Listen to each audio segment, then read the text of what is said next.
Hi folks, I hope that you guys are doing pretty well.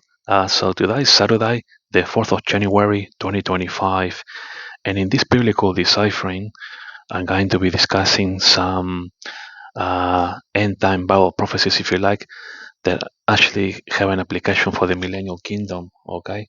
Now I'm talking about the Song of Moses, if you like, in Deuteronomy chapter 32, okay?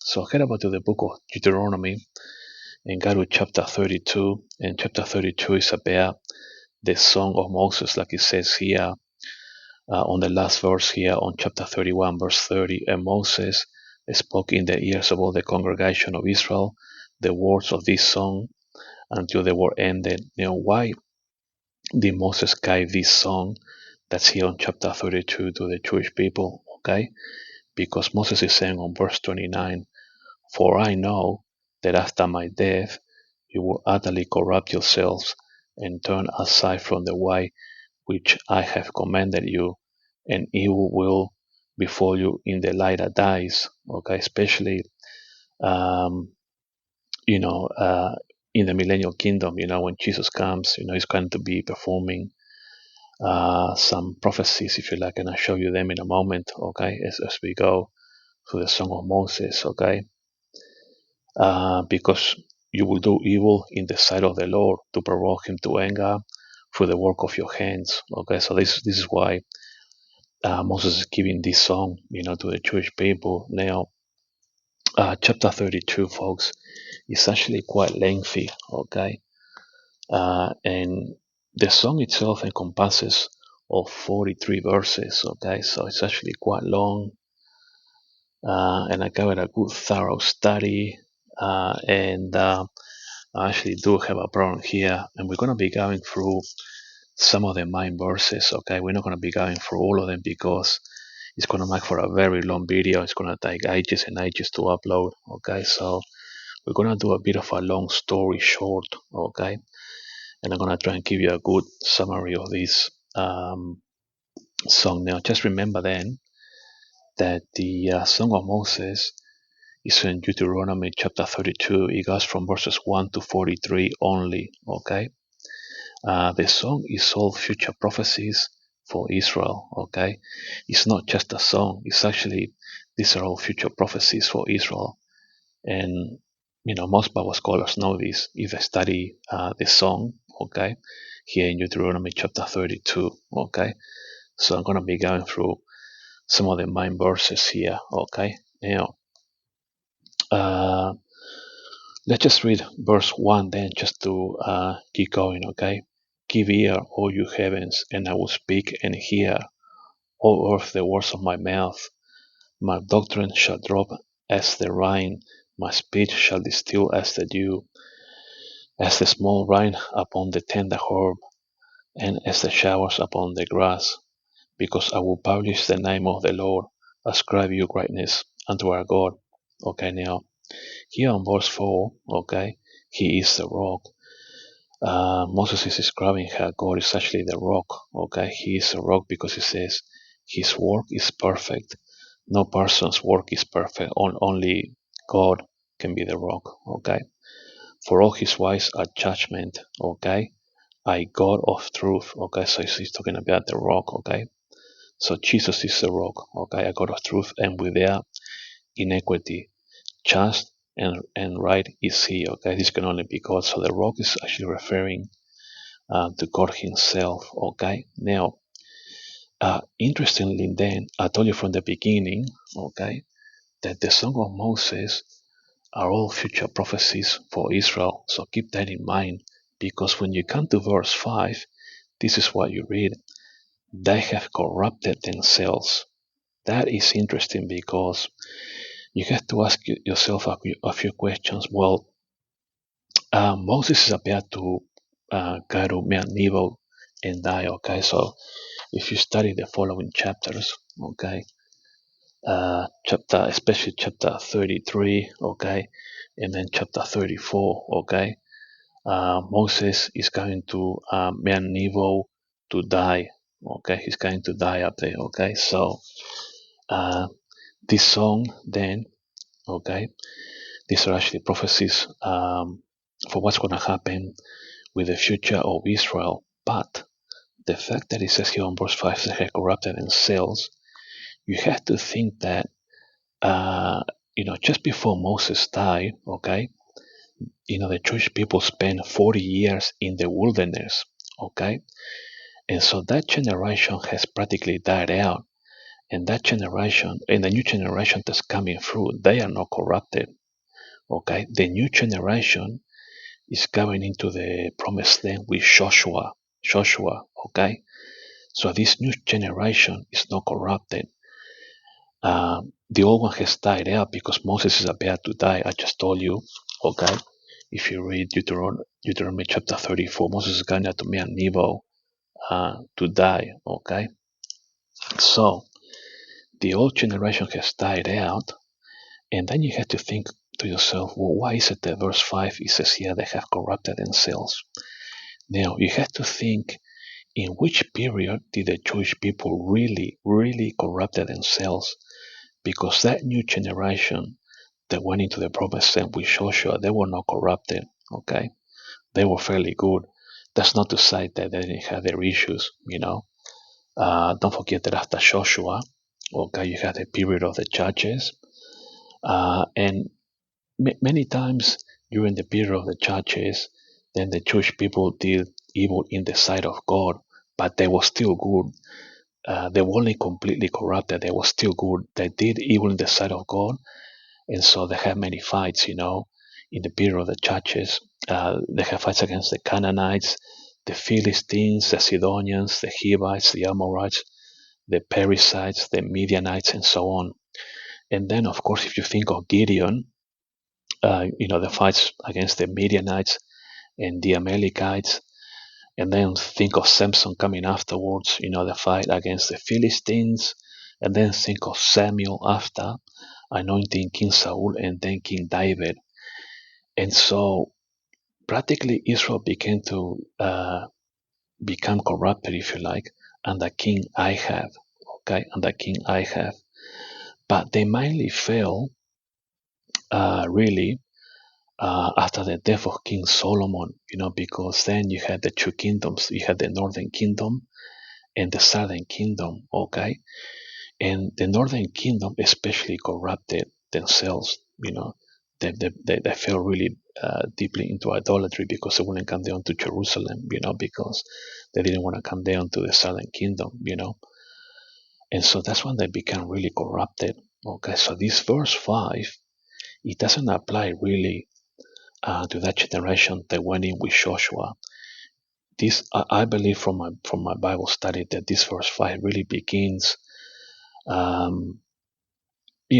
with the death of King Solomon. You had the two kingdoms, the northern kingdom and then the southern kingdom. We begin to see King Ahab, being very loaded in his behavior, murdering prophets and chasing after, the prophet Elijah and so on. Really, it begins really, like I put here on my description here, it really begins after the death of King Solomon, really, So in verse 5, they had corrupted themselves. This is future after the death of King Solomon, as we see the split of Israel into two kingdoms, okay? Israel and Judah, okay? They begin to fall into idolatry. First Israel, okay? They are taken captives and consumed by the Assyrian Empire, okay? And then Judah, they go into the Babylonian exile, okay? And God begins to send prophets, to warn both Israel and Judah, okay? So the prophets begin the days of prophesying, okay? Prophets to Israel or to the northern kingdom were Jonah, Amos, and Hosea. Prophets to Judah were Obadiah, Joel, Isaiah, Micah, Nahum, Habakkuk, Zephaniah, and Jeremiah, okay? So this was before the exiles, okay? Before the exile of both Israel and Judah, okay?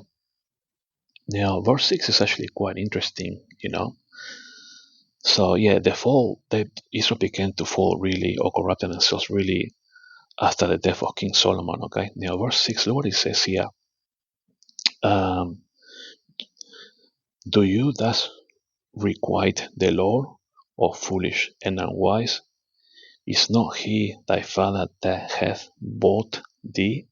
That is interesting. Okay, is not he thy father that hath bought thee?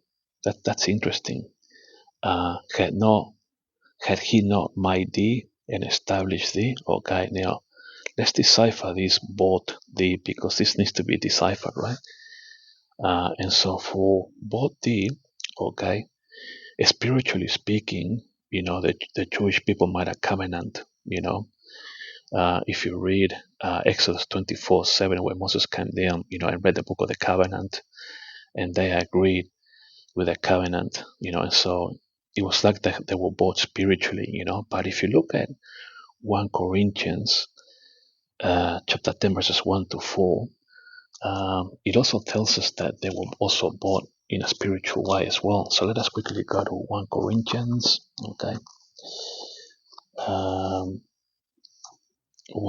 to 1 Corinthians chapter 10. Okay. Verses 1 to 4. Look what it says here. Moreover, brethren, I will not that you should be ignorant, heard that all our fathers were under the cloud, and all passed through the sea, and were all baptized unto Moses. Okay, so they were both spiritually under covenant, if you like. They were all baptized unto Moses. Now, at this stage, the Jewish people are crossing the Red Sea, so they didn't get the covenant just yet, but in a way they were spiritually bought, because they followed Moses, in the cloud and in the sea. The cloud, of course, that was Jesus following them. Okay, at first, Jesus appeared as a pillar of fire to stop the Egyptians coming in. Okay, so that they wouldn't follow the Jewish people, and then Jesus led them, afterwards from the front. Okay, and did all eat the manna, spiritual meat. The word says here, and did all drink the same spiritual drink, for they drank of that spiritual rock. That spiritual rock is Jesus that followed them, and that rock was Christ. Okay, so spiritually they were bought, if you like, by Jesus. Okay, under covenant. Okay, once they crossed the Red Sea, if you like, at that time they were all baptized by Moses, spiritually speaking, because they were following him. But after things settled down a little bit, and Moses came down from the mountain and read the book of the covenant, they accepted it, and so they were bought spiritually, if you like. Okay, so yeah, that's interesting because the Jews, if you like, were bought spiritually, like I just showed you on these verses, in 1 Corinthians 10, verses 1 to 4, if you like, and also under Exodus 24:7, when Moses read the book of the covenant and they accepted it, But interestingly enough, if you read Romans 3:25, both Jews and Gentiles were also bought spiritually because Jesus paid the propitiation for our sins. So let us look at Romans 3:25. Okay. So if you look at Romans 3:25, okay, head over to Romans 3, okay, verse 25, okay, whom God has set forth to be a propitiation, okay, through faith in his plan. So propitiation, it basically means that Jesus bought us, by going to the cross, okay. So Jesus was the one that paid our sin debt, okay. So yeah, it's actually quite interesting that both Jews and Gentiles have been bought, spiritually speaking, if you like, by God. Okay, they have been bought spiritually speaking at different times, and then I want to go to verses, just to keep this long story short. Okay, so just remember that the Jewish people corrupted themselves after the death of King Solomon with the split of the two kingdoms, okay? And then they became truly corrupted, okay? And falling into idolatry, because just remember that I told you that after Joshua went in, he went in, with the Jewish people that, that they weren't really corrupted like the old generation that died. They spent 40 years in the wilderness and ended up dying out. Joshua went in with a new young generation, okay, and they weren't corrupted. And during the periods of the judges, during the period of Gideon, Samson, and Samuel, yes, they did what was evil in the sight of God, and they had many fights. But it wasn't really until the death of King Solomon, when the two kingdoms split, when they became really corrupted and they fell into idolatry. And I just show you here how the prophets has to come out and so on, okay? Now, I'm trying to keep here a long story short. So if we then go to verses 15 and 17, okay, both the northern kingdom, Israel, plus the southern kingdom fall into idolatry, okay? They both provoke God to anger, okay? So let us see verses 15 and 17, okay? So we have to go over the page, folks. Verses 15 and 17, okay? But Yeshurun, this is another word for Israel, okay? Wax fat, okay? So they were doing pretty well, and kicked. Thou art waxen fat, thou art grown thick, thou art covered with fatness. Then he forsook God. Then the Jewish people, they were doing really well. They began to forget God, which made him and lightly esteem. Okay, so they weren't giving Jesus the rock, their salvation. They weren't giving him, his respect. Okay, that's what it's basically saying. And they provoked him to jealousy with strange gods. Okay, with abominations provoke they him to anger. Okay, so remember what I told you on verse 5, okay, that they really fell here on verse 5. They really corrupted themselves after the death of King Solomon, okay? So just remember that. All right, so, and of course they provoke, God to anger, okay? They sacrifice unto devils. That was both the northern kingdom, Israel, and the southern kingdom, Judah, okay? So they sacrifice unto devils, not to God, okay? To gods whom they knew not. To new gods they came newly up, whom your fathers feared not. Okay, so I'm trying to keep here, a long story short, and then basically, because they begin to sacrifice to devils and things like that, and God gets really jealous and angry, and they provoke God to anger. On verse 24, then what happens? They are sent to hell practically. They shall be burned with hunger and devoured with burning heat, and with bitter destruction I will also send the teeth of beasts upon them, with the poisonous serpents of the dust, and so on. Okay, so long story short, God now is really upset, and then on verse 26, okay, he says, I said I will scatter them into corners, I will make the remembrance of them to cease from among men. So basically the Jewish people are scattered into the four corners of the world, like I got in my program here, the Jewish people are scattered to the four corners of the world, okay? Then on verse 31, Moses is saying, the rock, the small little rock, with with non-capitals, okay? Moses is saying the rock, in other words, the gods are false god and are not the real God with a capital R, okay? On verse 31 here, okay? Sorry, just down the bottom here, okay? For their rock, see, are in lowercase, is not as our rock. In other words, their false god is not like our rock here in capitals, which is God, even our enemies themselves being judges, okay? So the Jewish people have really fallen into idolatry, okay? On verse 35, then, God gets really angry and he says, to me belongs vengeance and recompense.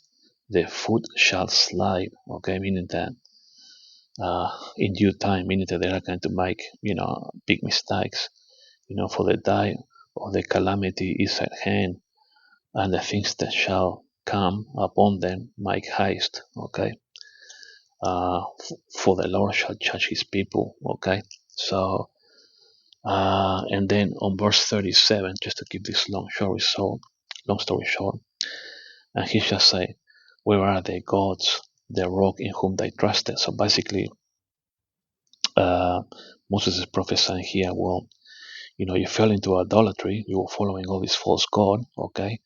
Where is your little rock here, your false god, in whom you trusted to protect you, you fell into sin, into idolatry, and your little gods did nothing for you, basically.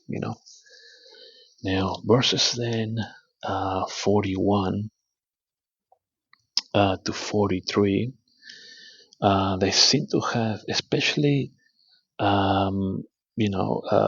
verses 42 to 43, really, they seem to have application for the Millennium Kingdom, okay? Because once you begin to read them, look what it says here on verse 40. If I wet my glittering sword, this is God, okay, and my hand take hold on judgment, I will render vengeance to my enemies and will reward them that hate me. Okay, now look what it says on verse 42. I will make my arrows drunk with blood, and my sword shall devour flesh. Okay, it's interesting because don't forget that the Song of Moses, okay, are future prophecies. It's all about, if you like, how Israel is progressing, um, from the time of when, in my view anyway, when Israel fell into idolatry, pardon me, and corrupted themselves after the death of King Solomon, okay? So it really basically begins here on verse 5, after the death of King Solomon, when the two kingdoms split and they really corrupted themselves. And so Moses is giving us an account, a historical account, okay? A historical account as to what's going to be happening to them, if you like, and how they're going to be falling into idolatry, how Jesus is going to get really angry. He's going to perform his vengeance, if you like, and things like that. But then when we get here to these verses, like I was just trying to say, it's interesting here that in verse 42 it says, I will make my arrows drunk with blood, and my sword shall devour flesh. Okay, and that with the blood of the slain and of the captives from the beginning of revenges upon the enemy. Okay, so basically, if you read Zachariah 14:12, okay, I believe that these prophecies here from 40 to 43, okay, and the Song of Moses here ends in verse 43, but I think that from 40 to 43 have actually a Millennial Kingdom applications, because you can actually tie this shall devour flesh to Zechariah 14:12. Okay, let us quickly go there. When Jesus comes back for the Millennial Kingdom and he performs all those judgments, in the valley of Jehoshaphat, according to Joel chapter 2 and Matthew 25. Joel chapter 3 verse 2. And because what it says here on Zechariah, okay, Zechariah 14 verse 12, okay, and this shall be the plague wherewith the Lord will smite all the people that have fought against Jerusalem, okay, their flesh, remember this word flesh, okay, the flesh shall consume away while they stand upon their feet, and the eyes shall consume away in their holes, and the tongue shall consume away in their mouth. Okay, so I want you to remember the flesh shall consume away. Okay, now let me take you quickly here to verse here 42. Okay, I will make my arrows drunk with blood, and my soul shall devour flesh. You know, you can link that to Zachariah 14:12, like I got here in there. Okay, because this is actually historically speaking. Okay, historically speaking. Now we get into the bottom. Okay, I just told you here on verse 5 to begin with. You know, after the death of King Solomon, the spirit of the two kingdoms had become really corrupted. They fell into idolatry. Okay, then in verses, um, 15 to 17, if you like, the Jewish people begin to sacrifice the devil, and God begins to really, really get angry. Then when you get up here, on verses 35, God is going to get his vengeance and recompense. They are sent to hell and things like that. But then when you get to the bottom here, then we'll begin to see the redemption of the Jewish people, when Jesus comes back for the Millennium Kingdom, and how I just told you that Jesus' sword shall devour flesh, and how you can link that with Zechariah 14:12, okay? And then on verse 43, it is rejoice, O you nations, with his people, okay? For he will avenge the blood of his servants. The blood of his servants are the Jewish people, okay? So God is saying, rejoice, be happy, but hey, you nations, I'm going to avenge the blood, of my people, of my servants, and will render vengeance to his adversaries, okay? And will be merciful unto his land and to his people. Now, I want you to remember, nations, I will avenge the blood of my people Israel, and then I'm going to be merciful unto this land, in other words, Israel, and unto my people, because all this then, this verse 43 links to a whole cluster of prophecies, okay? Like I got on my program here, and I will be merciful unto the land and his people. Think of Romans 11:26, okay? How all Israel will be saved, okay? Now don't forget that it says here on verse 43, I will be merciful unto the land and his people, okay? Now if you read Romans 11:26, okay, let us quickly go there. All the Jewish people that might get into the Millennium Kingdom will be saved, okay? So let me just quickly show you that. Go to Romans 11:26, and so all Israel shall be saved, as it is written, they shall come out of Zion the deliverer. So what it's basically saying is that when Jesus comes back, he's going to all us to make it through into the Millennial Kingdom. In other words, that 1/3, according to Zechariah chapter 13, verse 9, plus all the exiles overseas, they're all going to be saved. Okay, but this is talking about the Jewish people. But don't forget that it's also saying that I will be merciful unto the land as well as the people. So then the land, you can actually link it to, say, Isaiah 11, chapter 11, and also Isaiah chapter 12. Let's quickly go to Isaiah chapter 11, verses 6 to 10. Okay. So, Isaiah, give me one sec, folks. Not far. We're in Isaiah now. Got many chapters here. So, alright, so if you head over to Isaiah, okay, chapter 11, verses 6 to 10, okay. And the wolf also shall dwell with the lamb, and the leopard shall lie down with the kid, and the calf, and the young lion, and the fatling together, and a little child shall lead them, and the cow and the bear shall feed, the young ones shall lie down together, and the lion shall eat straw like the ox, and so on, okay. And then if you go to Isaiah chapter 12, okay, and in that day Thou shalt say, O Lord, I will appraise thee. Though you was angry with me, in other words, Israel, that anger is turned away, and thou comfortest me. Behold, God is my salvation. I will trust and not be afraid, for the Lord Jehovah is my strength and my song.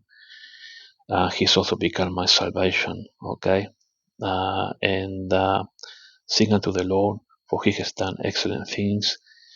This is known in all the earth. So the fact that he's going to be doing excellent things is going to be storing, Israel, the land of Israel and his people. Okay, cry out and shout, thou inhabitant of Zion, for great is the Holy One of Israel in the midst of thee. Okay, this is going to happen all in the Millennium Kingdom, all of Isaiah chapter 12. Okay, folks.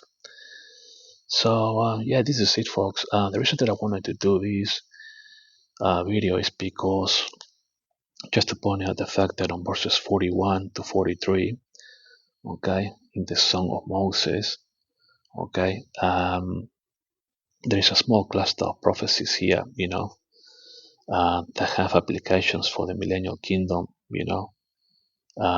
So I'm going to now give you a bit of a scan of my program so you can study this for yourselves. Sorry for the long video, folks. So